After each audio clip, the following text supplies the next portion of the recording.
मेरे प्यारे बच्चों, बहुत बहुत स्वागत है आपका अपने YouTube channel English spoken Gurukul में।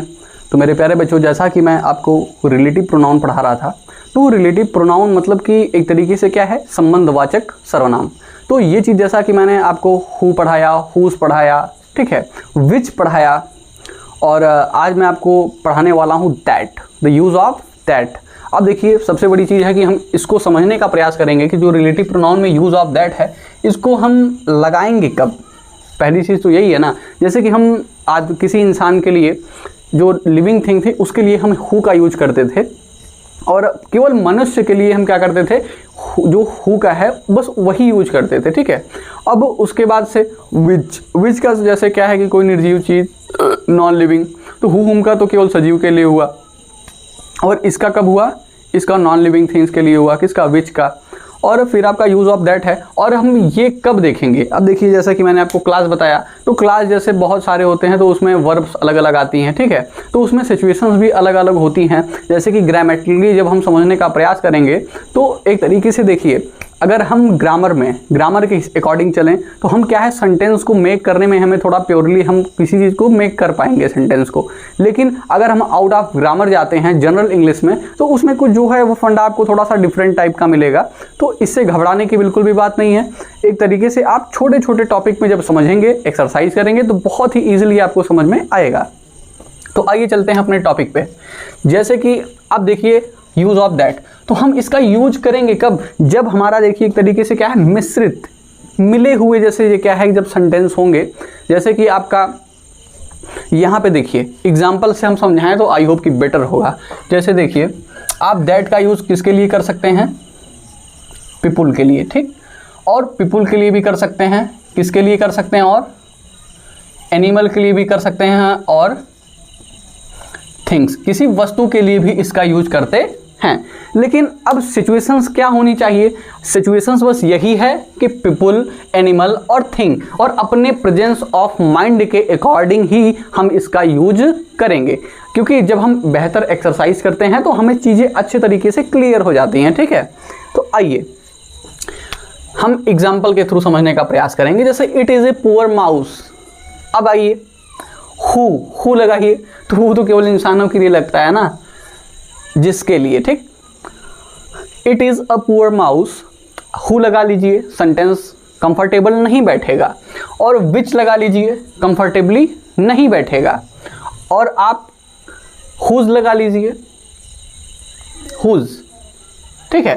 तो हुज का जैसे कि आपको पता होगा कि हुज का जो यूज था वो मतलब किसका, लेकिन वो भी ज़्यादातर क्या है, थिंग्स के लिए किया जाता था, है ना, कि जो भी सारी चीज़ें हैं ज़्यादातर थिंग्स के लिए ही किया गया था। लेकिन ये यहाँ पे क्या है, बेचारा लिविंग है ना, लिविंग, तो इसके लिए क्या है, पीपुल, एनिमल और थिंग के लिए हम दैट का यूज़ करते हैं। तो जल्दी से आइए एग्जाम्पल को समझने का प्रयास करिए। It is a poor mouse that, क्या लगाएंगे, दैट। और देखिए, इसमें क्लास होंगे, तो इसमें हो सकता है कि पीपुल के लिए हु लग गया हो, फिर जैसे कुछ चीज़ें आई तो उसके लिए विच भी लगा हो। तो जैसे जैसे हमारे सेंटेंस बढ़ेंगे, क्लॉज बढ़ते जाते हैं, तो उसी तरीके से हम क्या है, अपने अकॉर्डिंग प्रोनाउंस का यूज़ करते हैं, ठीक है। तो इसमें प्रेजेंस ऑफ माइंड आपको खुद जब एक्सरसाइज करेंगे तो वो बेहतर तरीके से समझेंगे। ये बेचारा वो चूहा है, ठीक है। अब देखिए, सेंस ही तो बैठ रहा है ना, देखो यहाँ पे क्या बैठ रहा है, सेंस ही बैठ रहा है ना। अब यहाँ पे हम पुअर लगा दें तो चूहा क्या गरीब होगा, चूहा तो कभी गरीब होगा ही नहीं। तो यहाँ पे क्या है, it is a poor mouse, ठीक। हम इंग्लिश में हमने क्या बैठाया, एक सेंस बैठाया, तभी तो हम अर्थ निकाल पाएंगे, तभी तो उसका मीनिंग समझ पाएंगे, है ना। तो it is a poor mouse, अब वो बेचारा, हमने क्या लगा दिया, बेचारा। अगर लगा दीजिए कि ये वो गरीब चूहा है, ठीक, तो क्या चूहे भी कभी गरीब होते हैं, नहीं। तो यहाँ पे क्या है, इसका सेंस पुअर का, बेचारा, क्या है, बेचारा। ये बेचारा वो चूहा है, दैट हैज, जिसके पास क्या है, ओनली वन होल, बस सिर्फ और सिर्फ एक ही बिल है। लेकिन अगर हम इसको पुअर की अगर इंग्लिश अगर गरीब लिख दें तो क्या ये सही होगा, नहीं, ये बिल्कुल भी सही नहीं होगा। और इसलिए हम इंग्लिश सेंस के अकॉर्डिंग भी यूज करते हैं, ठीक है। तो बड़ी छोटी सी लॉजिक है लेकिन अनुभव से ही आती है। जब आपके पास एक्सपीरियंस होगा, बेहतर एक्सरसाइज होगी, तो ये आपकी चीज़ अच्छे तरीके से समझ में आएगी। ठीक है, coming to next example, do you like that, sorry do you like the cat. अब क्या है यहाँ पे, देखिए यहाँ पे तो इंट्रोगेटिव सेंटेंस आपको समझ में आ रहा होगा क्योंकि ये क्वेश्चन पूछ रहा है। ठीक है, लेकिन इसमें भी हम प्रोनाउन तो कहीं पे भी लगेगा, प्रोनाउन तो कहीं पे आपका लगना है, इसलिए पॉजिटिव हो, निगेटिव हो, मतलब इंट्रोगेटिव हो, तो इससे घबराना बिल्कुल भी नहीं है। हमारे जो सेंटेंस है उसका एग्जाम्पल बस आपको हमने यहाँ पे नोट डाउन किया हुआ है। ठीक है, आइए, do you like the cat, क्या आप इस बिल्ली को पसंद करेंगे। अब देखिए, या खरीद रहा होगा या बेचारा बेच रहा होगा, तो जो भी चीज कर रहा है वो क्या है, इंडिकेट कर रहा है। क्या कर रहा है, इंडिकेट कर रहा है। ठीक है, दिखा रहा है उसको, किसको, do you like the cat. अब बता रहा है कि क्या आप बिल्ली को पसंद करेंगे, कौन, दैट। हमने बताया था ना आपको, यहां पे पीपुल, एनिमल और थिंग के लिए सिंपली दैट का यूज करते हैं। प्रेजेंस ऑफ माइंड आपका बैठेगा, समझ में जब आएगा। एक्सरसाइज करिए इसके लिए, बिल्कुल अच्छे तरीके से एक्सरसाइज करिएगा और मैं करवाऊंगा भी, लेकिन वो वीडियो के हमारे जो जब हम पूरा पढ़ा लेंगे तो आपको लास्ट में करवाएंगे। ठीक है, अब देखिए यहाँ पे दैट हमने लगा लिया, that is sleeping under the table. ये क्या कर रही है बेचारी बिल्ली, सो रही है। और उसके लिए क्या कर रहा है ये पर्सन, इंडिकेट कर रहा है, देखो कि क्या आप इस बिल्ली को पसंद करेंगे, जो क्या कर रही है, दैट। यहां पे क्या सेंस लगा, जो, दैट मींस क्या होता है, वह, लेकिन यहां पे क्या लग गया, जो। ठीक, ये एक्सरसाइज करेंगे तो आएगा। अब यहां पे that is sleeping under the table, क्या है, सो रही है बेचारी, वो उसको इंडिकेट कर रहे हैं, तो इसके लिए हमने किस प्रोनाउन का यूज कर लिया, दैट। ये हमें अपने माइंड में रखना है, पीपुल, एनिमल और थिंग के लिए इसका यूज किया जाएगा। और जैसे कि विच और दैट, ठीक है, विच और दैट भी लगभग थिंग्स के लिए जब आ ही जाता है तो उसमें हमें अपने प्रेजेंस ऑफ माइंड के थ्रू इसको मतलब समझना पड़ेगा कि हम किस तरीके से वहां पे कौन सा फिट बैठेगा, तो उसके अकॉर्डिंग हम इसको लगाएंगे। और ये ऑब्जेक्ट के लिए भी, देखिए ऑब्जेक्ट के लिए भी हम दैट का यूज करते हैं। ठीक है, अब देखिए 12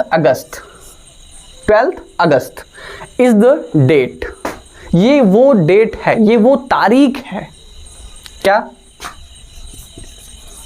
दैट। अब देखिए 12 अगस्त इज डेट, अब यहां पे क्या आया, 12 अगस्त तारीख है। ठीक, कौन सी तारीख है, दैट मतलब, अब देखिए सेंस लगाइए, क्या आया, वह। अब देखिए पूरा बैठाइए, पूरा इसको मतलब अटैच करिए कि 12 अगस्त वह डेट है, कौन सी डेट है, वह डेट है जिस दिन आई वॉज बॉर्न, जिस दिन मैं पैदा हुआ था। ठीक है, ये खैर मेरा बर्थडे मत ले लीजिएगा, एक एग्जाम्पल के थ्रू मैंने यहाँ पे लिखा हुआ है। ठीक है, और यहाँ पे क्या है, 12th August is the date that I was born, ये वो डेट है जिस दिन मैं पैदा हुआ था। अंडरस्टैंड।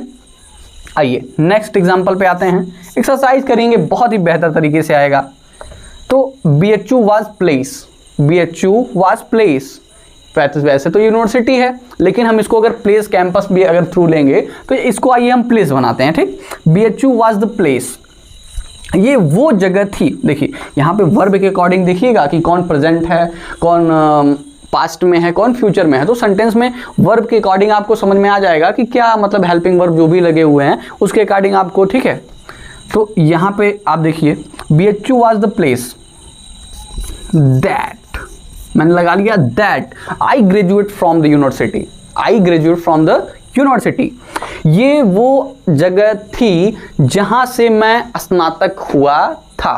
ठीक, अब देखिएगा कि BHU was the place that I graduate from the university, अब ये वह जगह है, आ गया ना सेंस। यहां पे देखिए सेंस, यहां पे भी सेंस, यहां पे भी सेंस, यहां पे भी सेंस। ठीक, तो ये सारी चीजें जो है वो आपको एक्सरसाइज से मेरे प्यारे बच्चों समझ में आएगी। तो ज्यादा से ज्यादा समझिए और एक्सरसाइज अपने घर पे करिए जो भी आप समझ पा रहे हैं। ठीक है, this is the situation, this is the situation that I expected, that I expected, ये वो कंडीशन है, ये वो स्थिति है जिसे मैंने उम्मीद किया था। ठीक, अब जिसे मैंने उम्मीद किया था ये वो कंडीशन है। अब ये वो मतलब दोस्त थोड़ी इंडिकेट करना है, ये वह सिचुएशन है, मतलब दैट, मतलब क्या है, दैट, ये वो सिचुएशन है जिसे मैंने एक्सपेक्ट किया था। तो सबसे बड़ी बात है कि आप इस चीज को अपने दिमाग में रखिएगा कि ये जब भी इसका यूज किया जाएगा तो वो पीपुल होगा, एनिमल होगा और थिंग्स होंगे। ठीक है, तो मेरे प्यारे बच्चों जो भी नहीं समझ में आएगा आप हमें कमेंट में बताइएगा। और ज़्यादा से ज़्यादा मेरे प्यारे बच्चों एक मुहिम अगर मैं चलाने का प्रयास कर रहा हूं अपने इस चैनल के थ्रू, तो आप इस पे ज़्यादा से ज़्यादा जुड़िए, लोगों को जोड़िए, ताकि मैं आपके लिए कुछ बेहतर कर रहा हूं तो आप जुड़ेंगे तो ही ये चीज़ संभव हो पाएगी। तो मैं हाथ जोड़ करके आपसे विनती करता हूँ कि आप चैनल को सब्सक्राइब करिए, लाइक करिए और जो ना समझ में आए वो कमेंट में बताइएगा। तब तक के लिए नमस्कार, धन्यवाद।